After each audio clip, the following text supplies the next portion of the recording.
Monks method video number 7, use of Lagrange method video number 1। ऐसे example हम देखेंगे जिसमें लैग्रांज मेथड का उपयोग किया जाएगा। Example 7,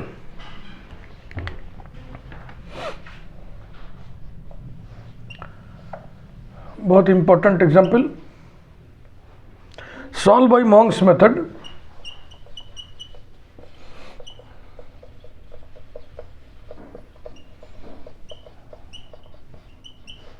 The equation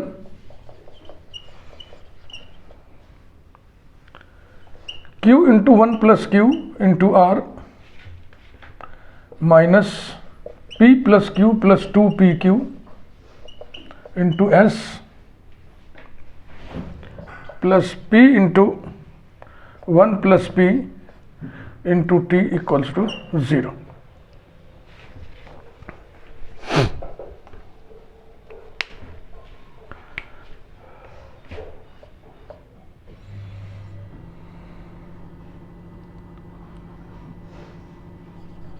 q into 1 plus q into r minus p plus q plus 2pq multiplied by s plus p into 1 plus p multiplied by t equals to 0। Comparing it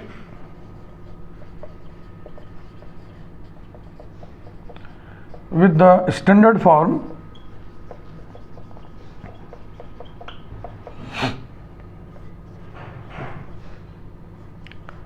RR plus SS plus TT equals to V, we have capital R equals to Q into 1 plus Q, capital S equal to minus bracket में P plus Q plus 2PQ, capital T equals to P into 1 plus P and capital V equals to 0।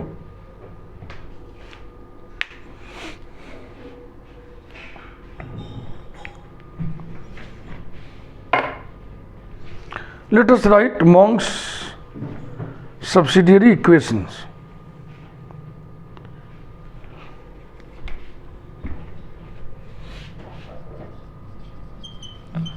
Monks subsidiary equations are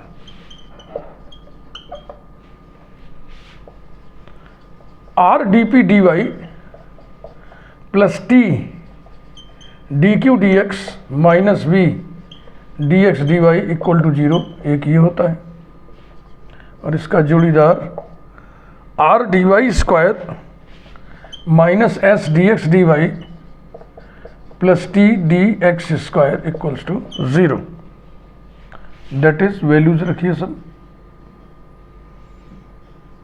q into 1 plus q dp dy plus p into 1 plus p dq dx v 0 है equals to 0। नीचे आइए r dy square यानी q into 1 plus q dy square minus s पहले से ही minus है तो plus हो जाएगा, plus p plus q plus 2pq multiplied by dx dy plus t यानी कि p into 1 plus p dx square equals to 0। ये मोंगेज सब्सिडियरी इक्वेशंस है। इसमें से सेकंड इक्वेशन को हम फैक्टराइज करते हैं।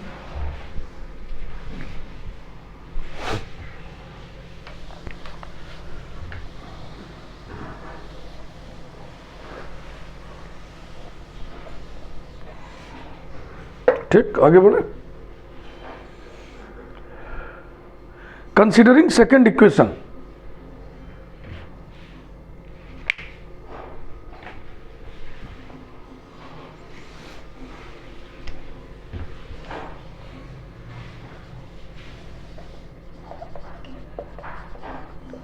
Considering second equation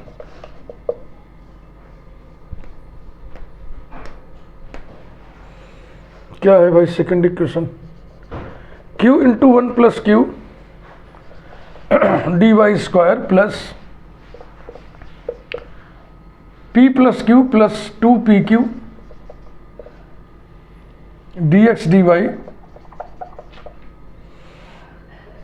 plus p into 1 plus p dx square equal to 0 implies that q into 1 plus q dy square plus p plus pq plus q plus pq bracket closed dx dy plus p into 1 plus p dx square equals to 0 implies that मजेदार factorisation है q into 1 plus q d y square plus इसमें से p common हो गया p into 1 plus q d x d y, इसमें q common हो गया plus q into 1 plus p d x d y और plus p into 1 plus p dx square equals to 0 implies that 1 plus q common है dy common है, bracket में क्या बचेगा q dy plus p dx plus 1 plus p common है dx common है, bracket में क्या बचेगा 1 प्लस p ले लिए ds q dy plus p dx q dy plus p dx equals to 0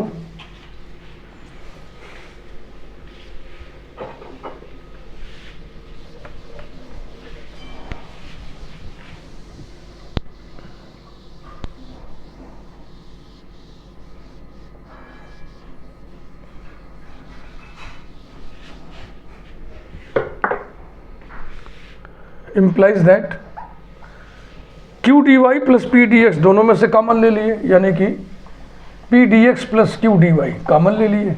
अब दूसरे ब्रैकेट में क्या बचेगा 1 plus p dx plus 1 plus q dy, इस तरह से दो फैक्टर निकलेंगे इसमें से, implies that p dx plus q dy equals to 0 and 1 plus p dx plus 1 plus q dy equals to 0।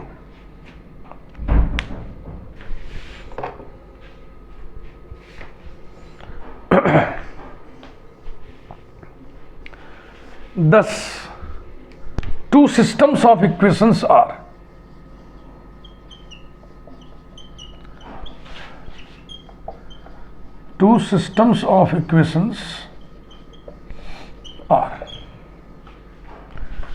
इसका पहला लेंगे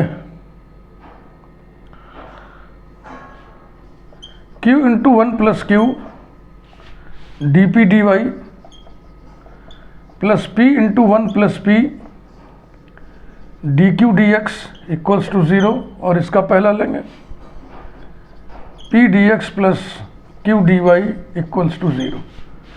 system number 1,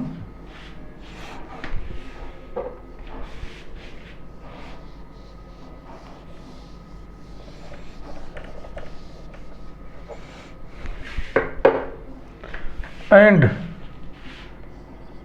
q into 1 plus q d p d Y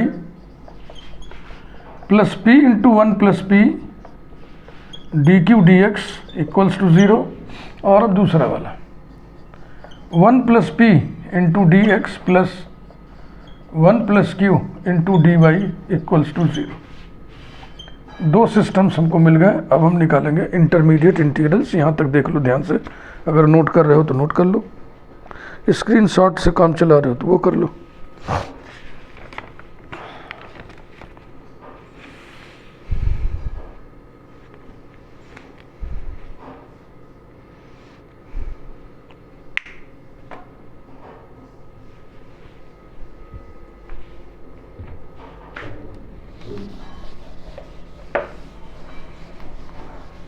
ठीक है भैया, अभी तक जैसे हम करते आए हैं उसी तरीके से आगे बढ़ रहे हैं। जब संकट आएगा तो फिर वैकल्पिक मार्ग, अल्टरनेटिव अप्रोच ढूंढा जाएगा।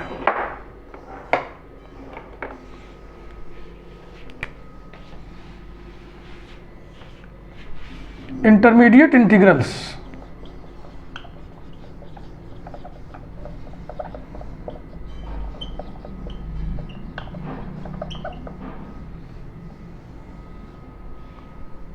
पहले corresponding to first system,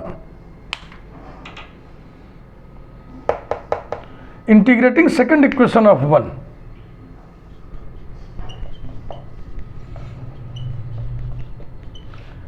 integrating second equation of one,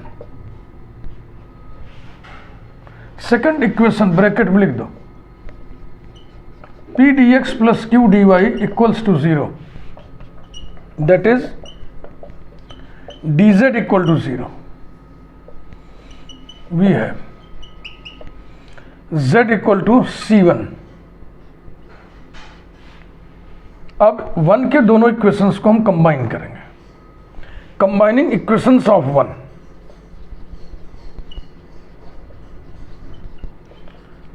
combining equations of 1, q d y है ना, क्यू डी वाई की जगह पे माइनस पी डी एक्स रखिए, इसमें तो हो गया minus P 1 plus q d p d x, समझे भैया। क्यू डी वाई की जगह हमने रख दिया minus p d x plus p into 1 plus p d q d x equals to 0, p d x sublimate कर दो, minus 1 plus q d p plus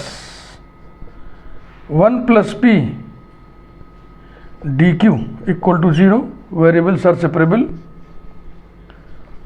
D p upon 1 plus p minus d q upon 1 plus q equals to 0. Integrating we have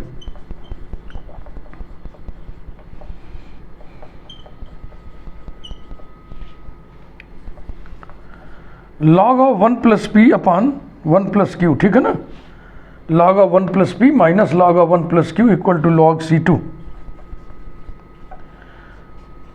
It gives 1 plus p upon 1 plus q equal to c2. अब इन दोनों की मदद से intermediate integral निकलेगा।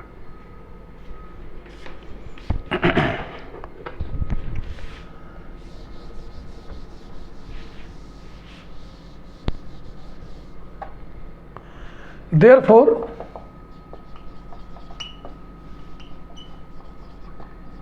intermediate integral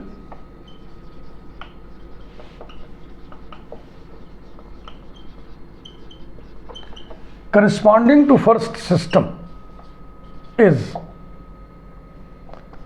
1 plus p upon 1 plus q equals to phi of z. ये रहा,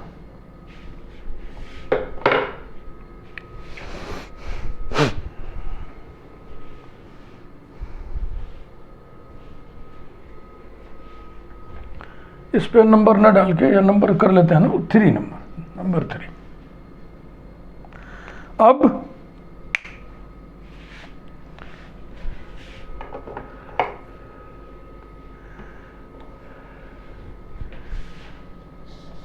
second system के corresponding intermediate integral चलो निकालते हैं. डिफरेंशिएटिंग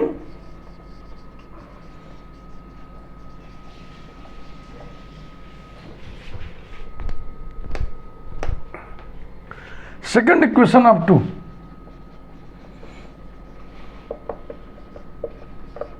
सेकंड इक्वेशन लिख लो. क्या है इक्वेशन? देखो ये है dx plus dy plus p d x plus q d y equals to 0, अर्थात dx plus dy plus dz equals to 0. We have x plus y plus z equal to C3.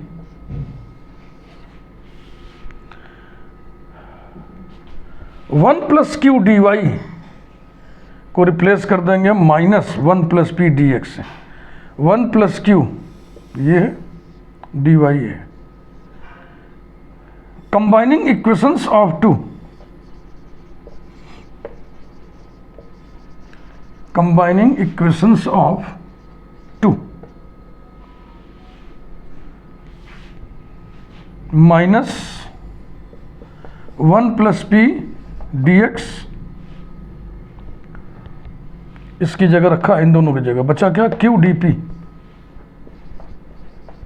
Plus p into 1 plus p d q d x equals to 0। 1 plus p d x sublimate हो जाएगा, 1 plus p d x तो बचेगा minus q d p plus p d q equals to 0। Variables are separable.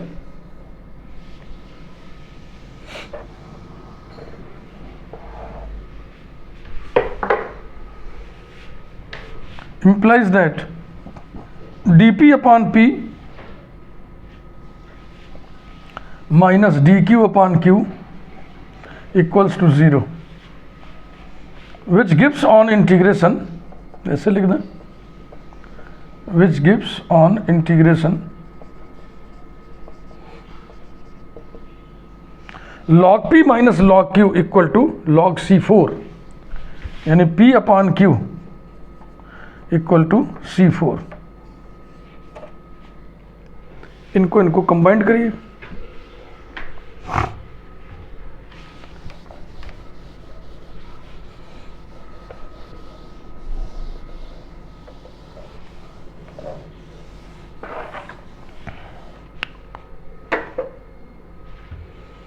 therefore intermediate integral corresponding to 2 is, therefore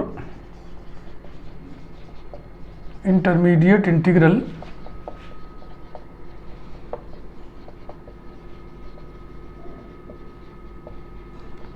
corresponding to system 2 is P upon Q equals to, इसमें phi 1 कर दो बेटा, यहाँ phi 1 कर दो ताकि अभी हम फाई 2 लिख दें। P upon Q equal to phi 2 of x plus y plus z, number 4। अब 3 और 4 को सॉल्व करके p और q की वैल्यू निकाली जाती है और हेडिंग डाली है complete integral, complete integral.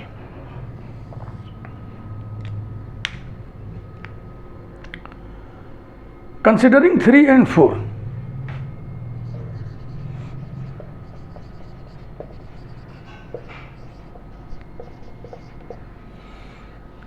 Three है 1 plus p equals to phi 1 into 1 plus q. Phi 1 of z न लिख करके केवल फाई 1 लिख रहे हैं, phi 2 of x plus y plus z न लिख कर केवल फाई 2 लिखेंगे। ये हमको दिख ही रहा है फाई 2 किसका फंक्शन है, फाई 1 किसका फंक्शन है।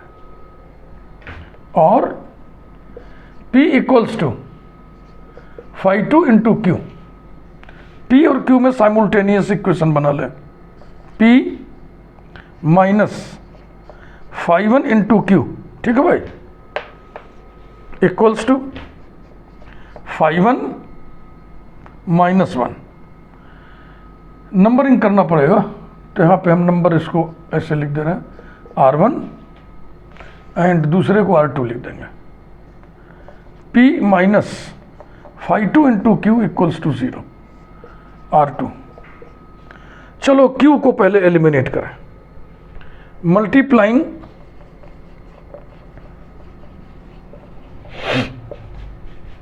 R1 by phi 2 and R2 by phi 1, we have phi 2 से मल्टीप्लाई करना, तो ये हो गया phi 2 into p minus phi 2 phi 1 into q equals to phi 2 से मल्टीप्लाई कर रहे हैं, phi 2 phi 1 minus phi 2 and नीचे फाई 1 से मल्टीप्लाई करना है। Phi 1 into p minus phi 1 phi 2 into q equals to 0। Subtract कर लो।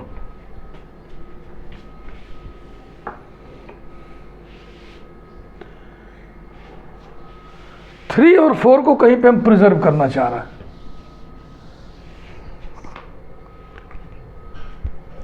लिख करके प्रिजर्व कर लेते हैं।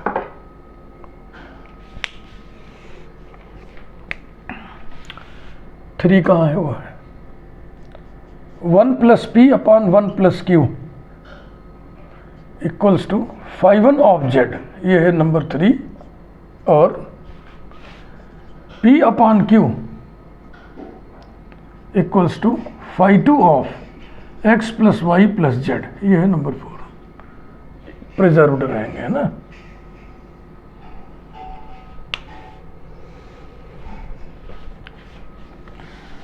फाई 1 जेड का फंक्शन है, phi 2 x plus y plus z का फंक्शन है।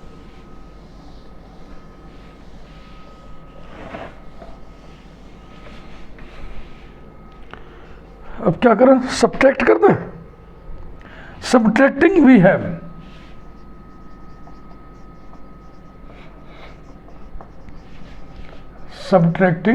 हैव दिस माइनस दिस करना है, ध्यान रखना, दिस माइनस दिस, तो phi 2 minus phi 1, this whole multiplied by p, ये कैंसिल हो जाएगा और इधर बचेगा इक्वल्स टू, यही बचेगा। फाई 2 कॉमन ले लिया ब्रैकेट में, phi 1 minus 1 implies that p equals to phi 2 into phi 1 minus 1 upon phi 2 minus phi 1, ये p की वैल्यू आ गई। q की वैल्यू के लिए R2 का इस्तेमाल करना है। From R2 q equals to, देखो p upon phi 2, p upon phi 2 equals to, देखो फाई 2 को यहाँ ले आओ तो p अपॉन फाई 2 बराबर हो जाएगा phi 1 minus 1 upon phi 2 minus phi 1, ये q आ गया। Now dz equal to p dx plus q dy implies that dz equal to p का मान लिखिए phi 2 of x plus y plus z into bracket में phi 1 of z minus 1 upon phi 2 of x plus y plus z minus phi 1 of z, ये हो गया p dx plus q लिखिए phi 1 of z minus 1 upon phi 2 of x plus y plus z minus phi 1 of z dy, ये तस्वीर आई सामने।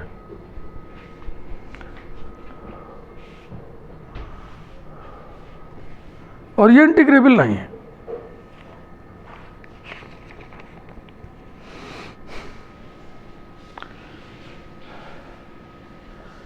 कुछ common मन में मन करे एक स्टेप और बढ़ा लो, है ना, मन करे तो एक स्टेप और बढ़ा लो।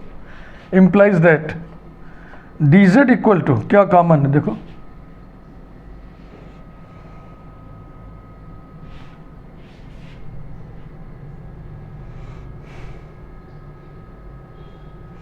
Phi 1 of z minus 1 upon नीचे वाला इतना हिस्सा कॉमन है, phi 1 of z minus 1 upon phi 2 of x plus y plus z minus phi 1 of z common ले लिया, ब्रैकेट में क्या बचा, phi 2 of x plus y plus z dx plus dy।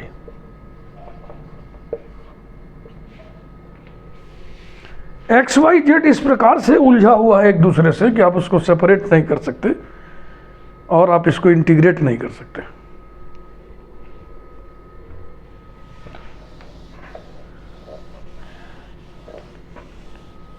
We can not integrate it, माने we can not solve it.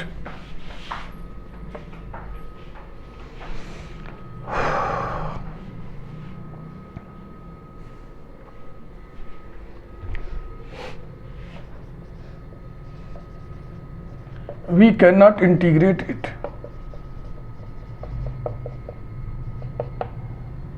Now, we use Lagrange's method. इसके लिए या तो 3 चाहिए या तो 4 चाहिए। तो मजे की बात है कि 3 लेके आगे बढ़ोगे तो सोल्यूशन पा जाओगे, 4 लेके आगे चलोगे तो यही स्थिति, ऐसी ही स्थिति फिर आएगी कि आप लिखोगे कि we can not integrate it. तो एक मैं कर दे रहा हूं, दूसरा आप खुद करके देख लीजिएगा। प्रश्न ये उठता है कि एग्जाम में आप कैसे पता करोगे कि इस क्वेश्चन में लैग्रांज मेथड डायरेक्टली एप्लीकेबल नहीं है, आगे चल के ये दिक्कत होती है, इसलिए हम लैग्रांज मेथड अप्रोच करते हैं और उसमें भी हम फर्स्ट सिस्टम को, फर्स्ट इंटीग्रल सॉल्यूशन को केवल लेते हैं।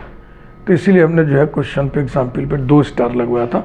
आपका मन करे 3 स्टार लगा लें। स्टार लगाने का मतलब ये है कि जब भी अपने नोट्स को आप पढ़ें तो ये जो star, double star, triple star लगे हुए एग्जाम्पल्स हैं, क्वेश्चन हैं, इनको जरूर पढ़ें। जितने स्टार उतने ध्यान से पढ़ें, उतनी बार पढ़ें, ताकि एग्जाम में आप सर सोल्यूशन लिख सकें। अब ये संकट है, ये अभ्यास से दूर होने वाला संकट है। Let us consider 3।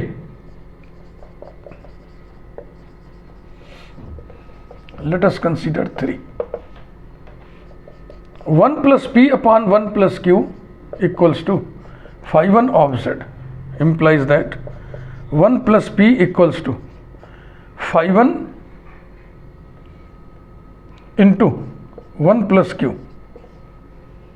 implies that p minus phi 1 q equals to phi 1 minus 1। 3 और 4 तक नंबरिंग था, इसमें 5 कर लग। It is of the form, it is of the form p p plus q q equals to r. Lagrange's auxiliary equations are, Lagrange's auxiliary equations are, क्या होता है, dx upon capital P equal to dy upon capital Q equal to dz upon capital R। ध्यान से देख लो भैया।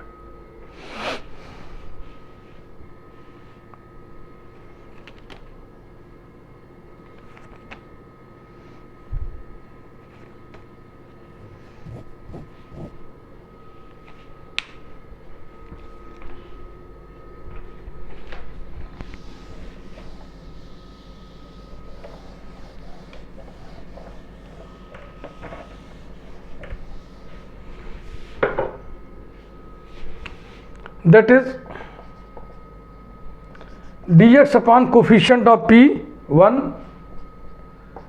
equals to dy upon coefficient of Q minus phi 1 of z है ना, हाँ, equals to dz upon right hand side phi 1 of z minus 1। Number 6।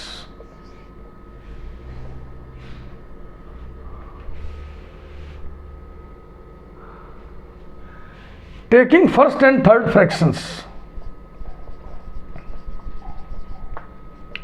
taking first and third fractions,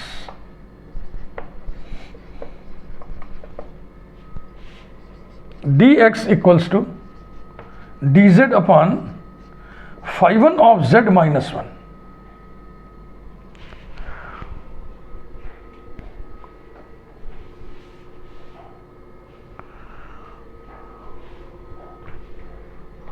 That is dx minus 1 upon phi 1 of z minus 1 dz equals to 0।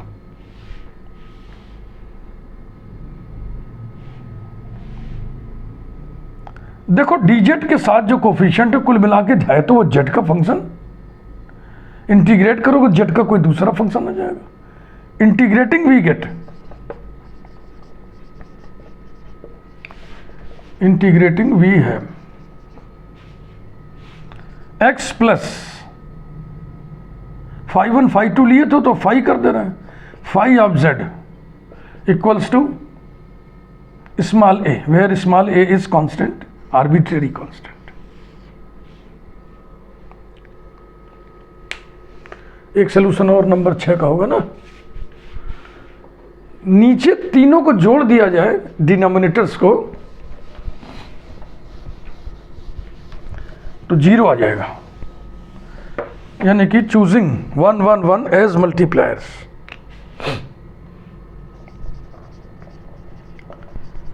choosing 1 1 1 as multipliers. The new fraction is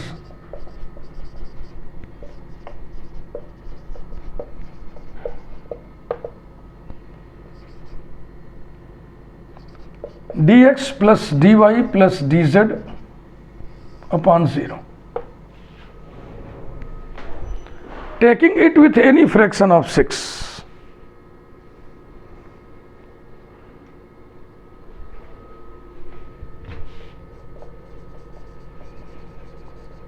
Taking it with any fraction of 6, we have dx plus dy plus dz equals to 0, which gives on integration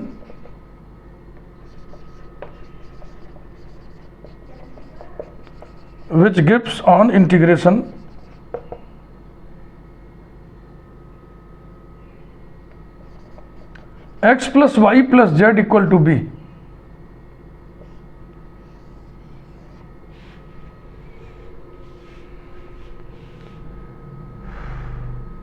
इन दोनों को connect कर दो,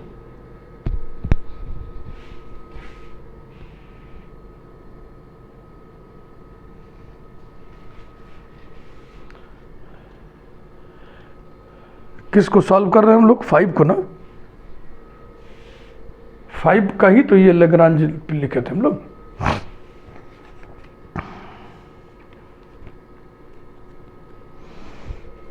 yes, number अगर ना समझ में लिख दो hence. Thus the complete integral is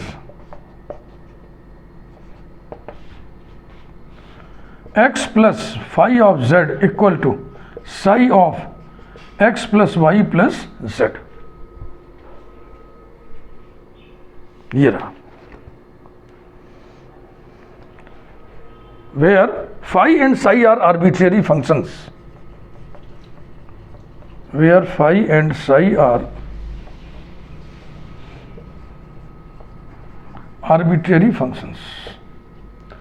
तो क्वेश्चन का पूरा सोल्यूशन कायदे से ऐसे होना चाहिए कि छाता हम तब खोलें जब उसकी ज़रूरत महसूस हो। जब हम मोंगेज मेथड के डायरेक्ट अप्रोच से नहीं काम कर पाए पूरा, तब फिर विकल्प सोचा गया, या पहले से इस क्वेश्चन को आप पहचान रहे हो। एग्जाम में टाइम बचाने का तरीका यही है कि आप सीधे 3 और 4 निकाल करके वहीं से आप पकड़ लीजिए लैग्रांज वाला रास्ता। अब एक काम हम आपके लिए छोड़ रहे हैं, 3 को लेके आगे बढ़े थे आप, अब आप 4 को लेके आगे बढ़िए, 4 को लेके आप आगे बढ़िए, तो वहाँ पे दिक्कत आएगी। वहाँ पे dz बराबर 0, तो अरे dz बराबर 0 से z बराबर कांस्टेंट 1 आ जाएगा, और दूसरा आएगा dx बराबर dy upon minus five 2 of x plus y plus a. वही x और y इस तरीके से भिड़े हुए हैं कि आप उसको इंटीग्रेट नहीं कर सकते।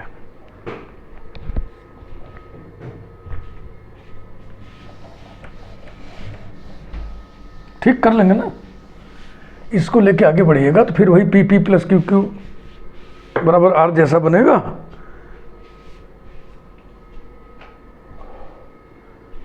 तो उसमें आएगा dx upon 1 equals to dy upon minus five 2 equal to dz upon 0।